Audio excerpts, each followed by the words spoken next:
اس سے پہلے سورہ بقرہ کے مختلف آیات کا خلاصہ پیش کیا گیا۔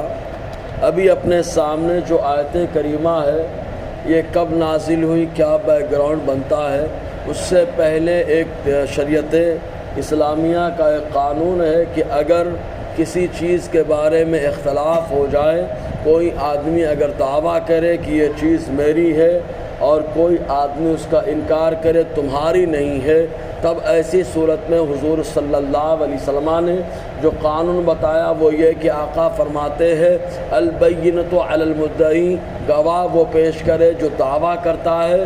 اگر دعویٰ کرنے والا شرعی گواہ نہ پیش کر سکے تب ایسی صورت میں انکار کرنے والا قسم کھاتا ہے۔ یہ شرعی اصول ہے۔ چنانچہ اسی کے پیش نظر کچھ لوگ حضور صلی اللہ علیہ وسلم کی بارگاہ میں آئے، چنانچہ ان میں سے عبدان حضرمی اور امرؤ القیس کندی کے مابین زمین کو لے کر کے جھگڑا ہو گیا۔ چنانچہ عبدان حضرمی کہتے ہیں زمین میری ہے، امرؤ القیس کندی نے کہا کہ یہ معاملہ ایسا نہیں ہے، انکار کرتے رہے۔ چنانچہ انکار کرنے کے سبب حضور صلی اللہ علیہ وسلم کی بارگاہ میں مقدمہ دائر ہو گیا۔ حضور صلی اللہ علیہ وسلم نے فرمایا جو دعوے دار ہیں وہ گواہی پیش کریں اور شرعی گواہ۔ چنانچہ دعوے دار جو تھے انہوں نے کوئی گواہ پیش نہ کیا کیونکہ ان کے پاس کوئی شرعی گواہ موجود نہ تھا۔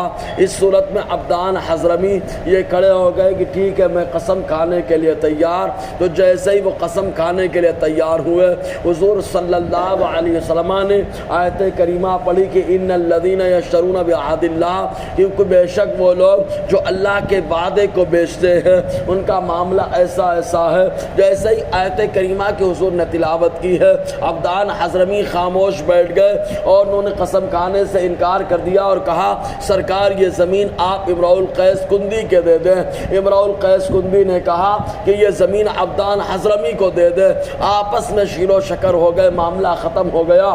اللہ تعالیٰ نے اسی وقت آیت کریمہ نازل فرمائی اور ارشاد فرمایا وَلَا تَأْكُلُوا أَمْوَالَكُمْ بَيْنَكُمْ بِالْبَاطِلِ، اے ایمان والو تم لوگ اپنے مال کو آپس میں ناحق مت کھاؤ، یعنی جو مال اللہ تبارک و تعالیٰ نے دیا تو وہ مال ناحق نہ کھایا جائے۔ اب مال کبھی کبھی آدمی جو ہے عام طور سے زمین وغیرہ کا معاملہ یا کوئی اور معاملہ رہتا ہے تو آدمی دعویٰ کر دیتا ہے۔ چنانچہ اس سلسلے میں آقا علیہ السلام نے فرمایا کہ جس نے کسی کے ناحق زمین کو کھا لیا، ایک بالشت اگر کھایا تو اس کے گلے میں جو ہے جہنم کا طوق ڈالا جائے گا۔ اسی طریقے سے اور بہت ساری وعیدیں حضور صلی اللہ علیہ وسلم نے بیان فرمائی۔ چنانچہ حضور فرماتے ناحق تم اپنے مال کو آپس میں مت کھاؤ۔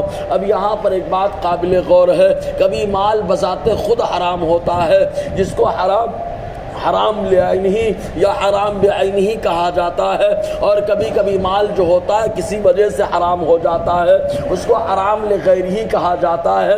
چنانچہ حلال اور حرام کی پہچان کے لیے علامہ اسماعیل حقی علیہ رحمۃ اللہ نے تفسیر روح البیان کے اندر اور مفتی احمد یار خان نعیمی نے تفسیر نعیمی کے اندر یہ کچھ قاعدے بیان فرمائے کہ جو بھی مال ہوتے وہ تین طریقے سے ہوتے ہیں، یا تو معدنیات میں ہوتا ہے اور نہ نباتات اور حیوانات میں ہوتا ہے۔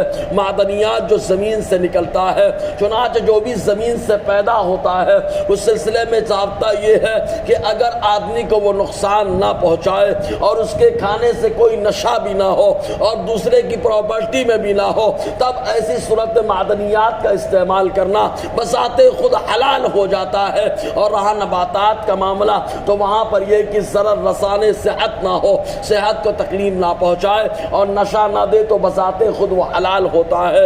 اسی طریقے سے جانوروں کے اندر جو اس کے نوکیلے دانت ہو اور وہ شکار کرتا وہ حرام ہوتا ہے، بقیہ حلال ہونے کی صورت ہوتی ہے۔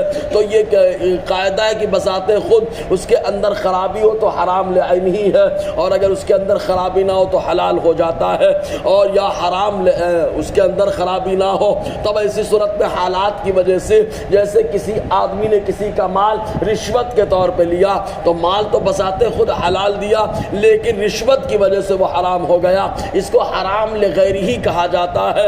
ایسے ہی بہت ساری صورتیں ہوتی ہیں، سود کے طور پر لینا حرام لعینی ہوتا ہے، کسی کا جبراً مال چھین لینا حرام لغیر ہی ہوتا ہے۔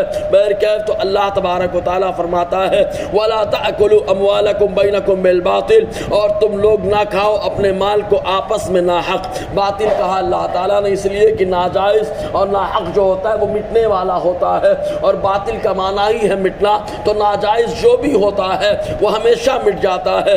وَتُدْلُوا بِهَا إِلَى الْحُكَّامِ، اور حکام کے پاس مت لے جاؤ، لِتَأْكُلُوا فَرِيقًا مِّنْ أَمْوَالِ النَّاسِ بِالْإِثْمِ، تاکہ تم کھاؤ تو اپنے لوگوں کے مالوں میں سے کچھ حصہ گناہ کے طور پر، وَأَنْتُمْ تَعْلَمُونَ، جبکہ تم جانتے ہو کہ معاملہ کیا ہے۔